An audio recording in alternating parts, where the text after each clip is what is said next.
Hi friends, welcome to Sitara YouTube channel.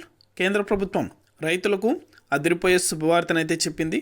రైతుల ఖాతాలో ఒకేసారి 2 పథకాల డబ్బులు అనేది కూడా నేరుగా రైతుల యొక్క బ్యాంకు ఖాతాలో కూడా జమ చేస్తున్నారు.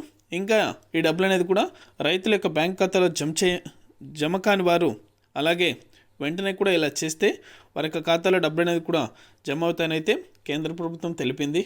పూర్తి వివరాలు అనేది కూడా ఈ వీడియోలోకి వెళ్ళి మనం తెలుసుకుందాం. వీడియోలోకి వెళ్ళే ముందు స్మాల్ రిక్వెస్ట్, మన వీడియోస్ని చాలామంది చూస్తున్నారు కానీ సబ్స్క్రైబ్ అయితే చేసుకోవట్లేదు. దయచేసి ప్రతి ఒక్కరు కూడా మన ఛానల్ని సబ్స్క్రైబ్ చేసుకొని సపోర్ట్ చేయండి. అలాగే నేను చేసే ప్రతి వీడియో కూడా మీరు మిస్ అవ్వకుండా ఎప్పటికప్పుడు నోటిఫికేషన్ రూపంలో పొందాలనుకుంటే పక్కనే గంట సింబల్ ఉంటుంది. ఆ గంట సింబల్ పైన క్లిక్ చేశారంటే నేను చేసే ప్రతి వీడియో కూడా మీరు మిస్ అవ్వకుండా నోటిఫికేషన్ రూపంలో కూడా వెంటనే అయితే పొందగలుగుతారు. ఇక ఏమాత్రం ఆలస్యం చేయకుండా వీడియోలకైతే వెళ్ళిపోదాం. పీఎం కిసాన్ 16 విడత అలాగే 17 విడతకు సంబంధించిన నిధులు అనేది కూడా రైతుల యొక్క బ్యాంకు ఖాతాలో కూడా జమ చేయబోతున్నారు. అలాగే ముందుగా అయితే 16 విడతకు సంబంధించిన డబ్బులు అనేది కూడా రైతుల ఖాతాలో అయితే జమ అవుతున్నాయి. చాలామంది రైతులకు ఇంకా డబ్బులు అనేది కూడా జమ అవ్వలేదు.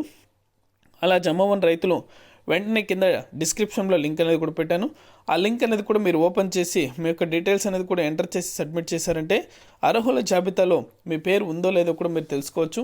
పేరు ఉన్నట్లయితే కనుక ఖచ్చితంగా అయితే మీ యొక్క ఖాతాలో డబ్బులు అనేది కూడా జమ అవ్వడం జరుగుతుంది. అలాగే ఒకవేళ పేరు అనేది కూడా లేనట్లయితే వెంటనే కూడా ఈకేవైసీ అనేది కూడా కంప్లీట్ చేసుకోండి. ఈకేవైసీతో పాటు మీ యొక్క బ్యాంక్ ఖాతాలకు ఆధార్ నెంబర్ అలాగే మీ యొక్క ఫోన్ నెంబర్ అనేది కూడా అప్డేట్ అనేది చేసుకున్నట్లయితే 17వ విడతకు సంబంధించి డబ్బులు అనేది కూడా త్వరలోనే విడుదల చేయబోతున్నారు. ఒకవేళ మీ పేరు అనేది కూడా ఇక్కడ 16వ విడతలో లేనట్లయితే 17వ విడతకు సంబంధించి డబ్బులు అనేది కూడా నేరుగా మీ యొక్క ఖాతాలో అయితే జమ అవడం జరుగుతుంది. అలాగే 16వ విడత పెండింగ్ అమౌంట్ అనేది కూడా రైతుల యొక్క బ్యాంకు ఖాతాలో కూడా జమ చేస్తారు. చాలామంది అయితే నిర్లక్ష్యం అయితే చేస్తున్నారు. వెంటనే కూడా అప్లై చేసుకోండి. ఇది అప్డేట్.